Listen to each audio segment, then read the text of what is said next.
You've got your lead magnet, you've got your landing page, and maybe you even have some ads driving traffic to that landing page, and you're starting to build your email list. Now you're wondering, what the heck do I even email them about? I'm Ashley Jangro. Welcome back to my YouTube channel where I help established businesses scale by growing their online presence. And during this video, I'm going to cover exactly what you should do immediately after someone has signed up for your lead magnet. And towards the end of this video, I'm going to share with you the most important thing that you should be thinking about before you send out a single email to your audience. What I do after someone has signed up for my lead magnet is I create a 4-part welcome sequence. The first one goes out immediately when anyone signs up to receive my lead magnet. That first email just says, welcome. I'm going to keep this short. Here's the lead magnet that you wanted. And then I just share a little bit about myself. So I might say something like, the longer you stick around here, the more you're going to get to know how much I love gaming and how I love to think of marketing as a game. But what gets me really excited is helping you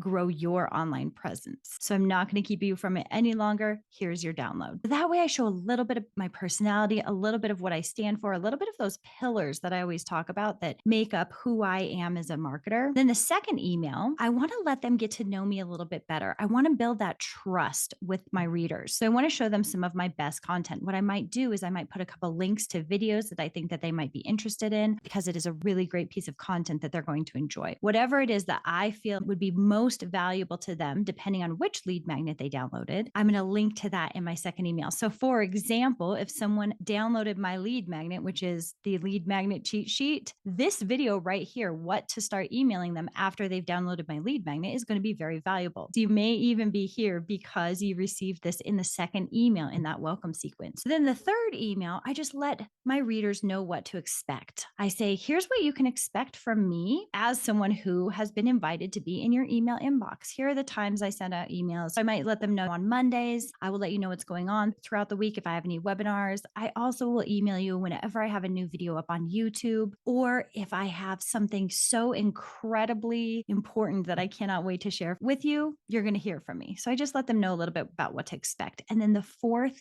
email in that welcome sequence, I want to share why I do what I do. I want to let them know what my pillars are that represent me as a marketer. So if you follow me for very long, you already know a couple of those pillars. You already know that I think that online marketing should be fun and that it should also be focused. So I would share some of that. And then how I got into it, I would share some of my backstory. From there, once that welcome sequence is over, I have a wide open variety of all the things I could share with them. I have a list of topics that I want to send out at some point, just content that I want to share in case I'm feeling stuck. However, what typically happens with me is something happens throughout the day that I think this is such a great lesson that I can share with my audience, something I've learned, either a mistake I've made or a win I've had or a win of one of my clients or a testimonial that I've received from one of my clients that I just cannot wait to share. I send that out on the fly. I will sit down to write an email. And this is the most important piece that I want to share with you. What I think of right before I start an email is so critical when it comes to emailing my audience. Here's why. I think what a lot of us do is when we sit down to communicate with our audience, we imagine all the things that our audience could think that make us feel insecure about emailing. So I might start thinking, nobody really wants to hear this, or this isn't even that important. Or I might even get caught up in my head with, okay, I need to have a hook to make sure that people keep reading once they've opened it. I need to make sure that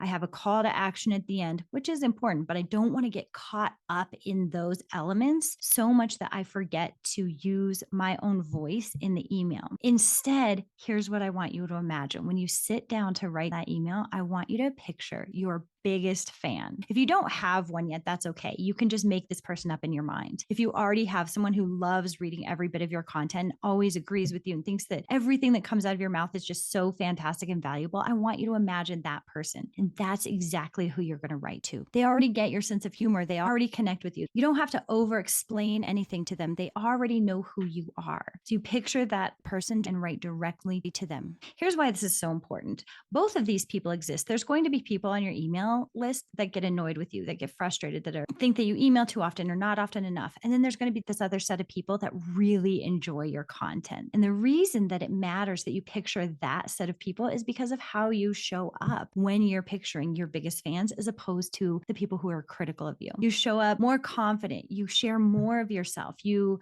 feel more at ease, and it's easier to write. This is going to help you avoid burnout. And this is also going to help you write in a way that really resonates with the people who need to hear your message. So as you're picturing that individual, start writing from that place. When you have those thoughts that creep in about, oh, this might not even be important, people are going to be annoyed at how often or how rare I'm emailing, just shift back to picturing that person who loves all of your content. You can even take that a step further. You can imagine that person that needs what you have to say. You can picture that person who is desperately yearning for the exact answer that you have, and they're just waiting for it to come across their email inbox. So imagine they need it and they want it. They're excited about who you are, about your message, about your personality. So that is the most important thing you can do before you sit down to write any of those emails. Your welcome sequence, that first one where you send your freebie, the second one where you share some of your best content, the third one where you explain to them what to expect from you, and then that fourth one where you give them your backstory. All of those, imagine that you're talking to your biggest fan who desperately needs the answers that you have. At that point, you can start emailing about